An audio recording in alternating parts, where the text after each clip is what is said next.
오늘 하나님께서 저희에게 주신 은혜의 말씀은 룻기 2장 14절부터 16절입니다. 17절이 아니라 16절입니다.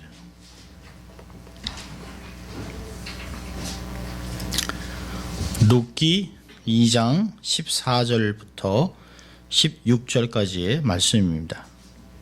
성령으로 기록된 하나님의 말씀을 봉독해 드릴 때 여러분의 삶에 은혜가 있기를 바랍니다. 하나님의 말씀입니다. 식사할 때에 보아스가 룻에게 이르되 이리로 와서 떡을 먹으며 내 떡 조각을 초에 찍으라. 룻이 곡식 빼는 자 곁에 앉으니 그가 볶은 곡식을 주매 룻이 배불리 먹고 남았더라. 룻이 이삭을 주우러 일어날 때에 보아스가 자기 소년들에게 명하여 가로되 그로 곡식단 사이에서 줍게 하고 책망하지 말며 또 그를 위하여 줌에서 조금씩 뽑아 버려서 그로 줍게 하고 꾸짖지 말라 하니라. 아멘. 하나님의 거룩한 말씀이었습니다. Good morning. 네, 좋은 아침입니다. 날씨가 왜 이렇게 추운지 모르겠습니다. 겨울이라 춥긴 하지만 역시 추운 건 안 좋습니다. 따뜻한 게 좋은 것 같아요. 자, 오늘도 한번 해볼까요? 양손을 좀 가슴에 대고 난 하나님의 특별한 사랑을 받은 사람이다. 두 번 확신으로 고백하겠습니다. 나는 하나님의 특별한 사랑을 받은 사람이다. 난 하나님의 특별한 사랑을 받은 사람이다. 믿습니까, 여러분? 네. 자, 우리 한번 외쳐보죠. 하나님을 기쁘시게, 예, 사람을 행복하게. 예, 그렇습니다. 우리는 이렇게 늘 그렇게 살아갈 것입니다. 성탄절은 잘 지내셨습니까? 원래 그 포스트 크리스마스 신드롬이라는 게 있습니다. 성탄절을 지나면 온 가족이 만났다가 가족들이 돌아가기 때문에 왠지 우울해진다고 합니다. 어떤 때는 아이고 차라리 안 왔으면 좋을 뻔했다. 또 자식들 가는 거 보고 아이고 또 가누나 하는 생각을 합니다. 그리고 또 모든 사람이 그렇게 느끼지는 않습니다만 되게 많은 사람들은 이런 얘기 한답니다. 너무 먹었다. 먹어도 너무 많이 먹었다. 뭐 그런 얘기를 한답니다. 그래서 이 성탄절은 기쁘기도 하지만 참 가족들이 만나기도 하고 음식도 많이 먹지만 가끔 잊어버리는 게 있어요. 성탄절의 주인이 예수 그리스도가 하는 것을 자꾸 잊어버립니다. 즐겁고 재밌고 가족들이 모이고 많이 먹고 선물을 나누지만 정말 그렇게 하는 이유는 예수 그리스도를 통해서 우리에게 구원의 감동을 주었기 때문에 내세의 약속을 주셨기 때문에 세상과는 다르게 부르셨기 때문이라고 하는 그런 중요한 내용들을 잊어버리고 껍데기만 붙잡고 살아갈 때가 있다고 하는 것이죠. 사실 성탄절이 되면 연말이 됐구나 라고 하는 것도 느껴요. 그러면서 느끼는 게 이제까지 함께 하셨던 에베네셀의 하나님, 또 지금도 영원히 함께 하시는 임마누엘의 하나님을 잊지 않을 수 있기를 바랍니다. 성경은 얘기합니다. 예수 그리스도는 어제나 오늘이나 영원토록 동일하시다. 아멘입니까, 여러분? 우리가 그런 하나님을 섬기기 때문에 얼마나 감사한지 몰라요. 가끔 우리가 하나님이 나 같은 성품을 갖고 있다면 아이고 큰일 날 것 같아요. 하하 웃다가 관도 큰일 나 이렇게 한다면 조석으로 변한다면 얼마나 힘들겠습니까? 그런데 우리의 잘못과 연약함에도 불구하고 여전히 동일한 모습 우리를 살아가는 것 얼마나 좋은지 모릅니다. 오늘은 어떤 설교를 할까라고 생각을 하다가 그냥 룻기를 하기로 했습니다. 그 이유는 룻기를 통해서 우리에게 올해의 삶을 돌아보게 하고 우리는 어떻게 살고 내년을 어떤 것을 계획을 하며 살아갈 것인가를 생각하기 때문에 룻기를 계속 강의합니다. 여러분, 룻기는 참 좋은 책이에요. 보면 볼수록 좋습니다. 원문으로 보고 또 보고 또 보고 해도 얼마나 좋은지 몰라요. 내용이 원체 많기 때문에 원래는 17절까지 하려다가 17절을 떼고 16절까지만 내용을 보게 되었습니다.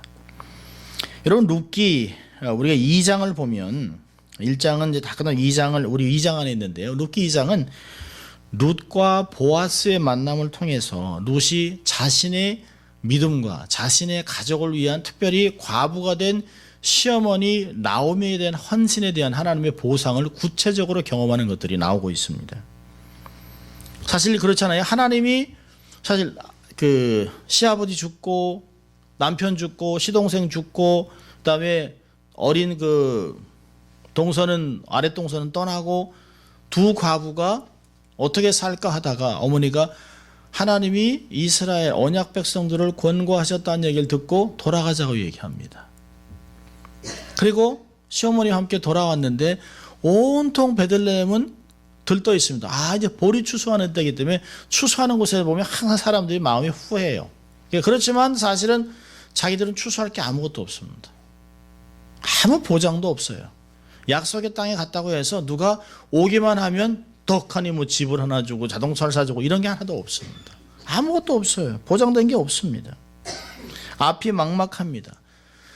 먹을 것을 걱정하는 상황에서 젊은 이방인 며느리가 정말 자기가 가족에게 배웠던 하나님, 또 하나님의 율법 속의 약속의 땅에서는 다른 나라와는 다르게 하나님의 백성들이 살아가는 방식은 다르다는 걸 배웠어요. 특별히 추수할 때는 율법에 따라서 내 귀퉁이를 다 뽑아내지 않고 가난한 사람, 외국인, 이방인, 가난한 사람, 고아와 과부들을 위해서 남겨놨다는 것을 자기는 들었습니다. 그래서 먹고 살기 위해서 가장 가난한 사람들이 가는 것 같이 이삭 줍기를 하러 나갑니다. 여러분, 이스라엘 사람이 아니에요. 자기의 가족에게 배웠던 하나님, 그분의 말씀을 자기의 삶에서 경험하기 위해서 말씀을 순종하고 나가는 사람입니다. 특별히 시어머니를 공양하기 위해서 이삭을 주스러 나갑니다. 근데 이 사람의 마음은 어떨까요? 이게 정말 이삭 줍기라는 게 가능할까? 도대체 얼마를 주실 수 있을까? 땅이 도대체 얼마나 클까? 제가 말씀드렸습니다. 베들레헴이라고 하는 땅의 인구는 그 당시에 200명밖에 되지 않습니다. 어른들은 해봐야 좋게 150명도 안 돼요. 아주 작은 마을입니다. 이곳에서 이삭 줍기를 해서 먹고 살 수 있을까? 과연 양식이 해결될까? 라고 하는 의심 속에서 나가요. 어디로 가야 될지 모르다가 발을 옮겼는데 2장 3절은 우연히 그가 보아스의 밭에 갔다라고 얘기합니다. 그리고 4장에서는 마침내 그 밭의 주인인 보아스가 나타납니다. 그리고 그 보아스는 자기를 부른 것이 아니라 일하는 사람한테 저기 있는 모르는 이방인 처자는 누구냐라고 물어봅니다. 근데 그 이야기를 듣고 보아스의 마음은 동하기 시작합니다. 룻은 몰라요. 보아스가 누군지. 그러나 보아스는 이미 룻이 어떤 사람인지, 자기의 심오하게 어떤 행동을 했는지, 자기의 아버지와 어머니의 집을 떠나고 자기의 신을 떠나서 이곳에 왔다는 걸 너무 잘 알고 있습니다. 그래서 보아스가 먼저 말을 걸어요. 그리고 다른 데 가지 말아라. 이곳에서 이삭을 주서라. 그리고 날이 더우니까 떠온 물을 마음대로 마셔라. 그러니까 룻은 너무너무 고맙다고 얘기합니다. 이 은혜에 너무너무 감사합니다. 그리고 감사하는 그 룻에게 보아스는 한 발짝 더 나가죠. 이 곡식을 베는 사람들 뒤에 단을 묶는 자들과 함께 움직이라고 얘기합니다. 그러니까 벌써 이미 보아스는 끝에서 이삭을 줍는 사람들과 이미 거리를 두고 앞으로 당겨놨습니다. 그리고 네가 믿음으로 하나님께 은혜 받으러 왔으니까 그 하나님이 내게 복을 주기를 바란다라고 얘기합니다. 그 말에 룻은 정말 감동하죠. 그리고 나 같은 시녀에게 이런 은혜가 웬일입니까? 라고 고백을 합니다. 근데 룻은 모르는 거죠. 그러나 보아스는 알아요. 이 사람이 어떤 사람인지를 압니다. 단어들을 사용하는 것을 보면 저 처자가 누구야? 라고 하다가 보아스가 룻에게 내 딸아 라고 얘기합니다. 그 3장에 가서는 이 여자를 현숙한 여인이라고 얘기를 해요. 근데 룻도 마찬가지입니다. 어떤 이 사람이 정말 그 땅에서 아주 유명한 사람이지만 그 사람에게 자기를 시녀라고 고백합니다. 결국 사실 시녀라고 하는 고백은 어떤 단어냐면 이스라엘 사회에서 주인과 결혼하는 시녀가 자기를 시녀라고 얘기합니다. 그러니까 이스라엘 문화 속에서 그랬다가 깜짝 놀라면서 저는 주인 집에 있는 하녀만큼도 못하다라고 말을 바꿔요. 성경에서는 월드 플레이를 많이 합니다. 그러면서 결국에는 현숙한 여인과 현숙한 남자들이 아주 탁월한 남자와 탁월한 여자가 만나서 결혼을 해서 그 가정을 통해서 탁월한 인물 다윗과 함께 예수 그리스도가 탄생할 것을 이 책에서 기록하고 있는 것이에요.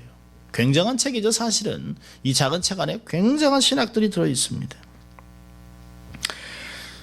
두 번의 대화를 주도한 보아스가 오늘 본문에서 보면 룻이 어떤 사람인지를 너무 잘 알고 있습니다. 이랬겠죠. 이 사람 보니까 성실해요. 이 사람 보니까 착해요. 이 사람 보니까 정직합니다. 겸손합니다. 그리고선 생각하는 거죠. 이제까지 내가 들었던 소문이 헛소문이 아니구나. 그리고 이 여인에 대해서 점점 호감을 많이 갖습니다. 시므를 섬기기 위해서 율법을 따라 이삭죽기를 하는 이방인 룻, 과부 시므를 따라서 낯설고 물선 곳에 와서 가난함과 고난을 탓하지 아니하고 최선을 다해서 말씀을 순종하려고 하는 그 여인을 보고 보아스는 점점 더 많은 선을 베풉니다. 이 성경은 기록하고 있어요. 밭에서 보고 있다 저 처자가 누구냐라고 얘기합니다. 그러다가 불러내요. 그리고 얘기를 합니다. 오늘은 식사에 초대를 합니다. 그러니까 점점 단어도 바뀌지만 사람과의 관계가 거리가 좁혀지고 있는 내용들을 우리가 볼 수 있어요. 두 사람의 대화 속에서 보아스와 룻의 관계가 점점 친밀해지고 친밀도가 점점 깊어지고 있는 것들을 볼 수 있습니다. 자, 보십시오. 오늘 14절을 보면 식사할 때가 됐습니다. 아마 이게 새참이 될 수도 있고 점심이 될 수도 있겠죠. 그 사람들이 시간이 안 돼도 배꼽 시계가 꼬르륵 하고 시간을 알려줍니다. 어릴 때 그 시골에 가보면 농사하다가도 어느 때가 되면 새참 시간하고 얘기하면 그럼 정확하게 사람들이 국수를 말아가지고 옵니다. 그럼 그걸 먹고 또 그거와 함께 막걸리 한 사발을 들여 마십니다. 그리고 김치 하나 집어먹고 쓱 닦고 또 이제 밭을 매러 가고 이제 일을 하러 가는 것들을 많이 봅니다. 식사할 때가 됐어요. 14절을 보면 식사할 때에 보아스가 룻에게 이르되 이리로 와서 떡을 먹으며 내 떡 조각을 초에 찍으라. 룻이 곡식 빼는 자 곁에 앉으니 그가 볶은 곡식을 주매 룻이 배불리 먹고 남았더라. 여러분, 짧은 구절 아니지만 굉장한 내용이 많이 있습니다. 들에서 일하다가 밥 먹을 때가 됐어요. 양식이 없어서 이삭을 주스러 온 룻이 도시락을 싸왔겠습니까? 절대 싸우지 못했습니다. 아마 식사하는 사람 일꾼들, 그러니까 그 집안에 보아스 집안에서 일하는 사람이나 아니면 그 당시에 하여됐던 용역들은 당연히 음식을 주니까 다 식사하러 갔습니다. 식사하러 갔는데 룻만 아마 이삭을 줍는 다른 사람들이 멀끔히 서 있었겠죠. 뭐 먹을 게 있어야죠. 이삭 몇 알 주스러 온 사람이 무슨 점심을 먹으러 왔겠습니까? 점심을 싸왔겠습니까? 그런데 이래 보고 있던 보아스가 이리 오라고 얘기합니다. 이리 와서 밥을 같이 먹자고 얘기합니다. 처음 만났을 때도 보아스는 룻더러 이삭을 줍다 목마르면 물을 마셔라 얘기했습니다. 이제 한 단계 더 진전돼서 밥까지 먹자고 얘기합니다. 여기서 떡이 아니라 빵이죠. 빵. 레헴이라고 하는 건 빵입니다. 그들이 먹는 빵을 얘기합니다. 이 빵을 어떻게 먹는지 가르쳐요. 빵을 초에다 찍어 먹으라고 가르칩니다. 초는 두 가지 의미가 있어요. 하나는 맛을 내기 위해서, 또 하나는 초를 먹으면 더위를 이겨낼 수 있습니다. 그리고 우리와 함께 이제 생활을 살아가는 멕시칸 형제자매들이 왜 그렇게 콩을 많이 먹는 줄 아세요? 더위를 견딜 수 있는 유일한 음식이 콩입니다. 맞으면 뭐 120도 뭐 이런 햇볕에도요 콩을 먹으면 견딜 수가 있어요. 그래서 여기서는 특별히 초를 먹습니다. 근데 어떤 초일까요? 와인에다가 보리를 섞어서 발효시키면 초가 됩니다. 그래서 그 초를 찍어서 먹으라고 얘기를 합니다. 그러면서 더위도 먹지 않게 이렇게 찍어 먹어라 얘기를 합니다. 아마 주인인 보아스도 여러 일꾼과 함께 둘러앉아 밥을 먹는 거겠죠. 그러면서 룻은 보아스 가까이 앉지 못하고 여자 일꾼들 사이에 앉았을 것이에요. 그러면서 음식을 주었다라고 얘기합니다. 여기 본문을 보면 14절에 그가 볶은 곡식을 주었다라고 얘기합니다. 보아스가 직접 주지는 않았을 것이에요. 특별히 이방 여인에게 음식을 첫 밤부터 나눠주는 것은 이스라엘 사람들에게 있을 수가 없는 일입니다. 아마 음식을 담당했던 하인이 음식을 나눠줬을 것이에요. 이스라엘 사람들은 주로 이렇게 쟁반에 이렇게 음식을 먹습니다. 쟁반에 빵을 넣고 그다음에 곡식을 넣고 그리고 어떤 때는 야채를 넣고 해서 이렇게 해서 가운데 초를 넣고 이렇게 찍어서 이렇게 먹습니다. 뭐 인도 사람이나 네팔 사람이나 중동 사람들은 다 그렇게 먹습니다. 여기 보면 여기서 주었다라고 얘기합니다. 14절에 보니까 그가 볶은 곡식을 주매. 주매라고 한 단어는 히브리 단어는 준다라는 나탄이라는 단어를 쓰지 않습니다. 여기서는 유일하게 성경에 딱 한 번 쓴 단어를 씁니다. 차바트라는 단어인데요. 이것은 준다라는 것보다는 쌓아놨다라고 하는 뜻입니다. 그게 더 맞습니다. 곡식을 이미 먹을 수 있도록 빵과 함께 볶은 곡식을 놨겠죠. 그리고 이쪽에 보아스가 앉아있고 남자 일꾼들이 앉고 그리고 한쪽 구석에 여인들이 앉아 있었을 것이에요. 여인, 특별히 이제 단을 묶는 여인들이 있습니다. 그리고 음식을 관장하는 하인이 있겠죠. 그래서 음식을 관장하는 사람이 와서 음식을 갖고 이게 덜어주는 것이에요. 그때 보아스가 어떻게 했을까요? 손질 했겠죠. 더 줘, 더 싸라고. 이런 식으로 해서 많이 싸놓은 것입니다. 충분히 주었습니다. 충분히. 보아스가 음식을 담당하는 사람에게 눈짓으로 룻의 접시에 더 넣으라고 지시했습니다. 그리고 그것을 배불리 먹고 남을 만큼이나 주었다라고 이야기합니다. 여기서 우리가 배울 수 있는 것은 파격적인 대우를 하고 있습니다. 보아스가. 룻을 청해서 룻이 곡식 빼는 자들 곁에 앉았는데요. 보아스의 이런 행동은 현장에 있던 사람들에게는 아주 놀랄만한 일입니다. 그랬겠죠. 우리 주인이 사람 좋은 건 알겠지만 왜 이방 여인에게 저토록 호의를 베풀까? 왜라고 하는 질문이 계속 나오고 있습니다. 보아스는 사람을 외모로 취하지 않았습니다. 유대 사회의 통상적인 개념인 이방 여인을 뛰어넘었습니다. 오히려 룻을 인격적으로 대하고 있는 것을 볼 수 있어요. 누군가를 식탁에 초대해야 한다고 하는 것은 그 사람을 내 가족의 공동체 일원이라고 공식적으로 받아들이는 것입니다.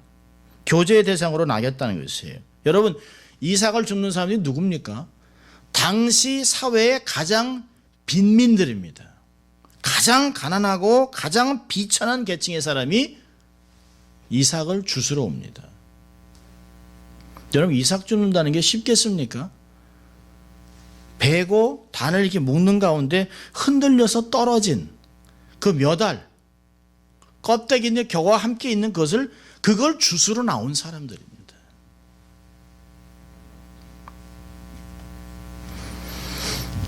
여러분, 식탁에 초대했다는 것은 이스라엘 문화를 좀 이해할 필요가 있어요.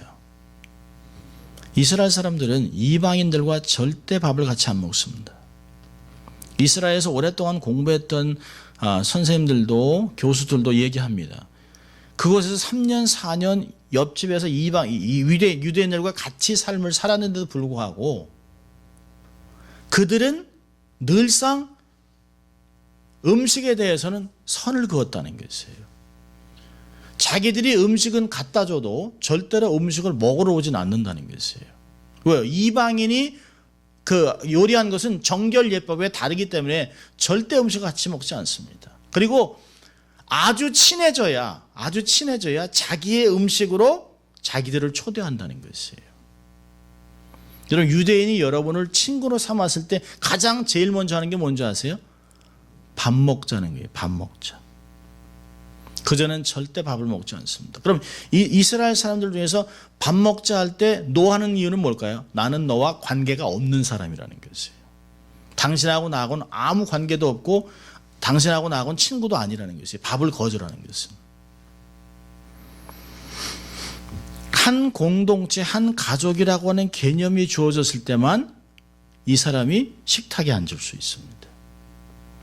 성경에 보면 식탁에서 교제가 많이 이루어졌습니다. 특히 가장 유명한 것은 예수님의 제자들이 예수님이 십자가 돌아가시고 나서 모든 소망을 잃어버리고 디베랴 바닷가에 고기를 잡으러 갑니다. 그러니까 예수님과 관계가 끊어졌다고 생각하는 거죠. 아무 소망이 없죠. 아니 우리가 메시아라고 쫓아다녔는데 덜컹 33살 안 된 젊은 랍비가 십자가 달려 딱 죽습니다. 이스라엘 사람들에게는 십자가에 달렸다는 건 하나님의 저주를 받은 사람이에요. 저주를 받은 인생하고 무슨 관계가 있어요? 완전 관계 끊었습니다. 그리고 디베랴 가서 밤새 고기를 잡았는데 고기를 한마디도 못 잡습니다. 그러니까 예수님이 얘기하죠. 얘들아 고기가 있느냐? 그러니까 우리가 밤새 수고하여서도 고기를 한마디도 못 잡았습니다. 오른쪽으로 그물을 던져라. 근데 153마리가 딱 잡힙니다. 그분이 막 찢어질 것 같아요. 그러니까 요한이 빠르죠. 주시다 그러면 주님이다. 근데 성격 급한 베드로가 그냥 물로 뛰어들어서 나와요. 근데 주님이 하신 게 뭐예요? 주님이 아마 저 같았으면 잘한다 잘해. 그래 와서 한다는 게 고기 잡는 거야? 근데 주님은 그들을 뭐라 그럽니까? 와서 조반을 먹으라. 그게 무슨 뜻일까요? 나는 너희들을 가족으로 다시 받아들인다는 거예요. 우리는 가족이지. 베드로, 요한 우리 다 가족이지. 내가 너희의 선생 맞지. 우리가 한 가족이지. 여기서 조반 먹어. 그리고 얘기하잖아요. 내가 너 이거보다 나를 사랑하니? 라고 물어봅니다. 그리고 사역을 다시 맡깁니다. 그러니까 이 식탁 교제라고 하는 것은 낙심한 자들에게 소망을 주고 한 가족에 대해서 끈끈한 사랑들을 얘기하는 것이에요. 그러니까 일반적으로 유대 문화에 있었던 보아스의 하인들은 이방인인데? 라고 얘기하는 거예요. 어떻게 저 사람에게? 라고 하는 것입니다. 그를 받아들였습니다. 공식적으로 보아스가 룻을 유대인 공동체로 받아들였습니다. 또 한 가지 중요한 게 있어요. 여기 보면 룻이 큰 위로를 받았습니다. 여기 보니까 룻이 배불리 먹고 남았더라라는 말이 있습니다. 이걸 직역하면 히브리 말로는 룻이 먹었다, 그리고 배불리 먹었다, 그리고 많이 남았다입니다. 여러분 모압을 떠난 후에 밥을 배불리 먹은 적은 한 번도 없습니다. 그런데요, 배불리 먹었다는 단어를 희한한 단어를 썼습니다. 사바라고 하는 단어를 썼습니다. 이 단어가 뭐냐면 만족했다는 것이에요. 배만 부른 것이 아니에요. 이 룻이 배불러서 배부르다 정도가 아니라 마음이 따뜻해졌다는 것이에요. 마음의 만족함을 경험했다는 것입니다. 양식이 없어서 이삭 줍기를 하러 나온 이방인 룻에게는 한 끼는 배만 부른 것이 아니에요. 여기에 왜 만족이라니 거창한 단어를 썼을까 혼자 생각했습니다. 아니 그냥 배부르게 먹었다. 그냥 배를 두드리면서 잘 먹었어요. 배부르다. 그게 아니라는 거예요. 왜 만족이라는 단어를 썼을까? 여러분 시아버지 죽었습니다. 남편 죽었습니다. 시동생 죽었습니다. 그리고 자기 아래 동서 떠났습니다. 두 과부가 처량하게 7일 길을 걸어오면서 땅에 도착했습니다. 먹을 거 하나도 없습니다. 정말 이상 몇 알 주스로 나온 룻이 마음이 어떻겠을까요? 행복하고 만족한 적은 한 번도 없었습니다. 그런 그 사람에게 정말 인생의 힘든 순간에 누군가의 도움과 위로가 필요한 그 순간 누군가에게 밥은 먹었니? 밥 먹으러 가자라고 하는 것은 밥 한 끼 이상의 의미가 있습니다. 비싼 것도 아닙니다. 어떤 사람에게는 햄버거 하나, 수제비나 팥죽 한 그릇. 아마 어르신들 같으면 그 개떡이 뭐가 맛있습니까? 피난 실을 내도 개떡이. 그런데요, 그거는 개떡에 떡 이상의 의미가 있는 것이에요. 저희 어머니가 드셨던 수제비는 그냥 수제비가 아닙니다. 삶에 허기지고 정말 막 피난 시절 내려갈 때 정말 따뜻한 것 한 그릇 먹었던 건 어떤 것보다 값진 것이에요. 삶을 아주 뜨겁게 했던 그런 음식이 그분에게는 수제비입니다. 그런데 저희 아버님은 수제비를 안 드세요. 왜냐하면 너무 어려운 시절에 늘상 배급 나온 곳으로 수제비를 만들어 드셨기 때문에 수제비를 보면 그 가난이 지겹다고 해서 안 드셨던 음식들이에요. 근데 어떤 사람에게는 그 가난한 음식이 자기를 다시 한번 소생했던 그런 의미가 있는 음식이 될 수 있습니다. 어려운 시절에 밥 한 끼는 배를 채우기 위해 그 이상이에요. 밥 한 끼로 삶을 다시 재해석하고 이제 다시 한번 살아내자라고 하는 마음가짐을 할 수 있는 힘이 되줄 수 있습니다. 어떤 사람에게는 비빔밥, 어떤 사람에게는 막국수, 어떤 사람에게는 개떡, 보리떡 이런 것입니다. 그러면서 어떤 마음을 믿었을까요? 세상은 아직 따뜻하다. 아직 살아갈 수 있다. 룻에게는 보리밭에서 먹은 빵과 볶은 곡식이 평생 마음에 기억하는 추억의 따뜻한 한 끼일 것입니다. 그래서 저자는 만족했다는 단어를 쓴 것이에요. 배만 부른 것이 아니라 마음도 큰 위로를 받았습니다. 여러분, 저희 교회가 오래전에 했던 궁유리 사역을 아십니까? 그 궁유리 사역은 우리 교회가 부자기 때문에 한 것이 아니에요. 목회자와 선교사들의 마음을 위로하기 위해서 그들이 한 권의 책을 더 보게 하도록 그들의 삶 속에 다른 것들을 더 필요하게 할 수 있도록 공산품을 나누고 쌀과 라면을 나눠주던 사역입니다. 저희가 최소한 200명의 목회자와 선교사를 도왔습니다. 지금도 한국에서 여기서 중대형 교회를 담임하고 있는 목회자들이 저희 교회에서 쌀과 라면을 가져갔던 것들을 기억합니다. 그들에게 쌀은, 라면은 그 이상입니다. 그리고 그들이 얘기했습니다. 목사님, 저도 목회를 하면 이렇게 가난한 자들에게 도움을 주겠습니다.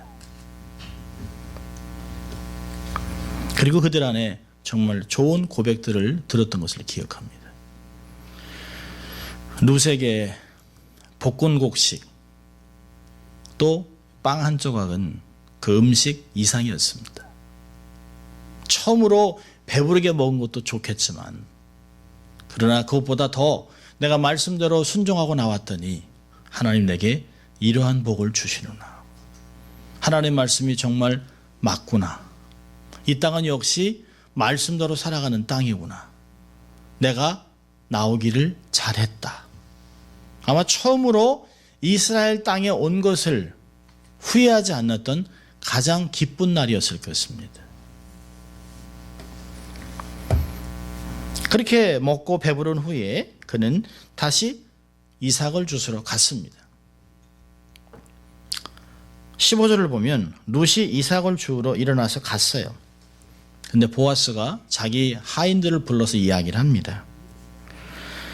룻이 이삭을 주우러 일어날 때 보아스가 자기 소년들에게 명하여 가로되 그로 곡식단 사이에서 줍게 하고 책망하지 말며 또 그를 위하여 줌에서 조금씩 뽑아버려서 그로 줍게 하고 꾸짖지 말게 하라.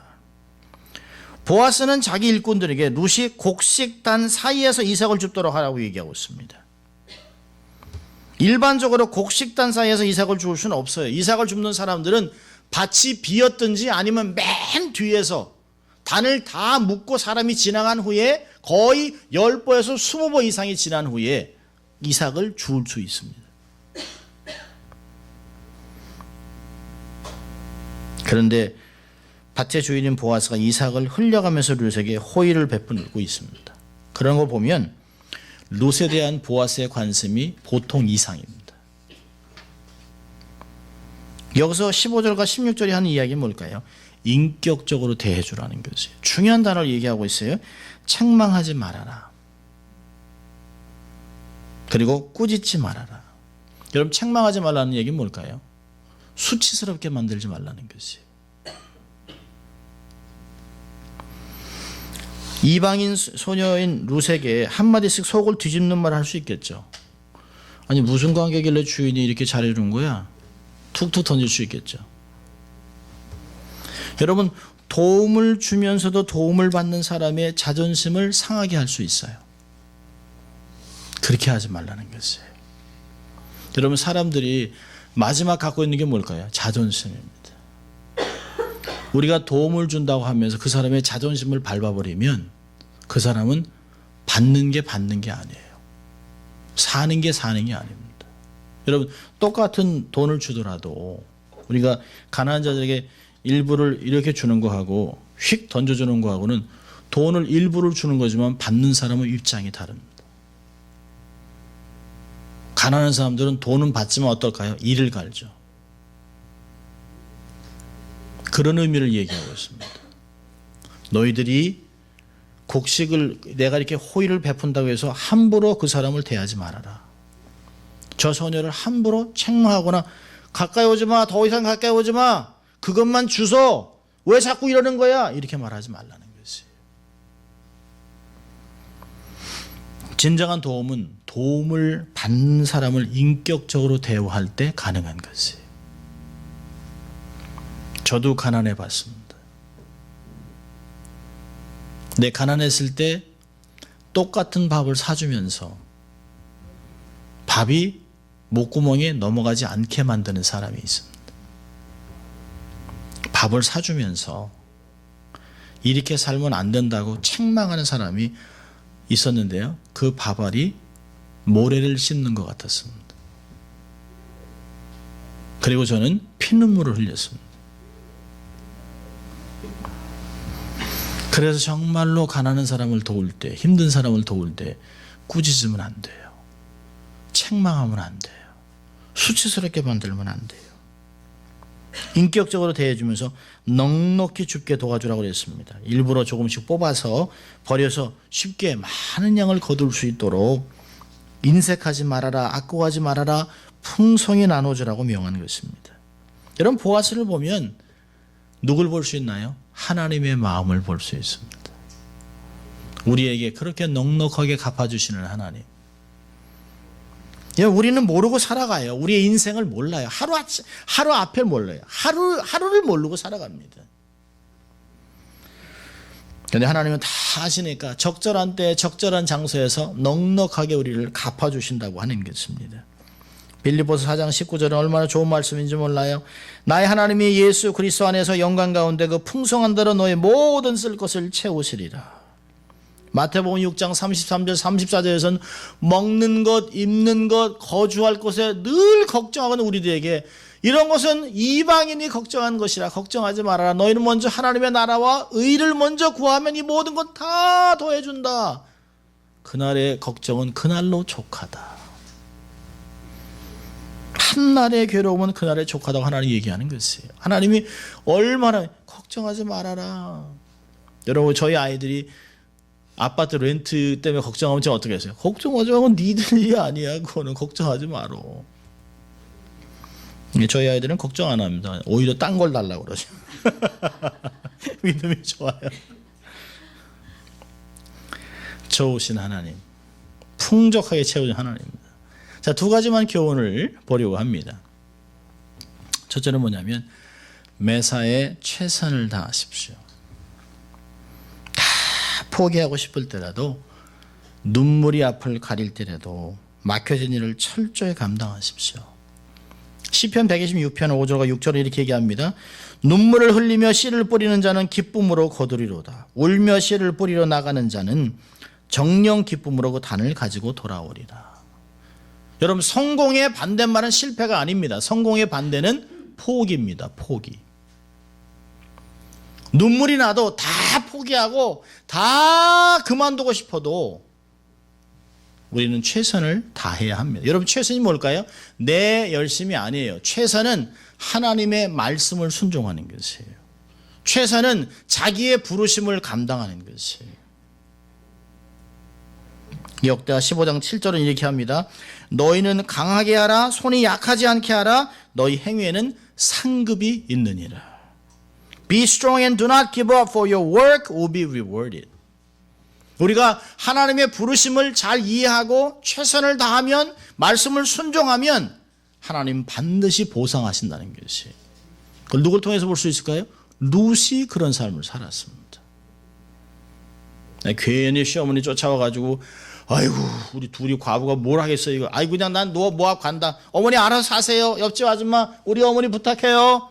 그리고 자기가 모압으로 갔다면 이 사람은 절대 복을 못 받습니다.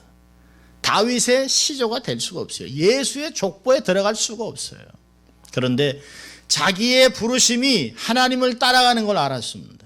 자기의 부르심이 말씀을 순종을 알았기 때문에 이방인인 룻이 그렇게 부르심을 감당하니까 하나님이 그를 위대한 인물로 사용한 것입니다. 매사에 최선을 다하십시오. 자, 두 번째 교훈은요, 보아스입니다. 룻의 복도 좋지만 보아스의 복은 더 좋은 것이에요. 성경은 얘기합니다. 주는 것이 받는 것보다 복이 있다 하심을 기억하라. 여러분 언제가 더 좋아요? 자식의 입에 떡이 하나 들어가는 게 행복한 거예요. 부모 마음에. 저는 아버지가 어두육미 너희들 먹는 거 봐도 그냥 봐도 배부르다. 그런데 아버지 배에서는 꼬르륵 소리가 나거든요. 그게 사랑 때문에 그런 것입니다. 그런데요, 보아스는 자기가 베풀었기 때문에, 여러분 보아스의 아들이라고 얘기를 합니다. 보아스의 라인을 타고 들어와요. 다윗이 내려옵니다. 누가복음 6장 38절은 이렇게 얘기합니다. 주라 그리하면 너에게 줄 것이니 곧 후이되어 누르고 흔들어 넘치도록 하여 너에게 안겨주리라. 너의 헤아리는 그 헤아림으로 너희도 헤아림을 도로 받을 것이니라. 여러분 보아스의 헤아림은 자기가 받은 복에 비하면 1000분의 1, 10,000분의 1도 안 돼요. 그런데 내가 가난하고 연약한 사람을 도와주었더니 하나님이 그걸 내게 부메랑으로 돌려주셨습니다. 이게 선순환이라고 얘기하는 것이에요. 타인의 부족함과 필요를 깨달으십시오. 그리고 지혜롭게 도와주세요. 마음 상하지 않도록 베풀어 주세요. 타인을 부욕해 하는 인생을 사세요. 절대로 인색하지 마세요. 넉넉하게 베풀어 주세요. 그러면 부메랑으로 다시 돌아옵니다. 하나님은 어린 소자에게 준 냉수 한 그릇도 기억한답니다. 축복의 통로가 돼서 주위의 사람들을 부유하게 하세요. 하나님의 나라의 부유함을 증거하며 사세요. 주위의 어려운 지체들을 배려하며 살아간다면 우리는 제2의 보아스의 인생을 살아갈 수 있습니다. 그럼 보아스의 복은 당대로 끝나지 않았다는 데 있습니다. 우리의 신앙은 당대로 끝나면 안 돼요. 1000대, 10,000대까지 후대가 기억하는 믿음의 사람이 되어야 합니다. 그러기 위해서는 최선을 다하고 또 보아스같이 베풀며 살아가면 완벽한 하나님의 축복을 나누는 통로가 될 수 있습니다. 이 한 해가 끝나면서 이제 2015년 다 털었다 그게 아니라 앞으로 주시는 한 해를 또 그렇게 살아내고 하나님 앞에 상급받는 여러분 될 수 있길 주의 이름으로 축원합니다. 기도하겠습니다. 하나님 아버지 감사합니다. 저희들의 말씀을 통해 어떠한 인생을 살아갈 것인가를 말씀하시고 어렵고 힘든 상황 속에서도 모든 것을 포기하고 싶은 때라도 최선을 다하고 말씀을 순종하고 부르심을 감당하고 또 우리에게 있는 것을 가지고 가난하고 연약한 자들을 도와주고 세워주며 축복의 통로가 되기로 결정합니다. 이 말씀을 마음에 새기고 그렇게 일평생을 살아내는 저희들이 될 수 있도록 하나님 축복하여 주시옵소서. 감사하고 예수님 이름으로 기도합니다. 아멘.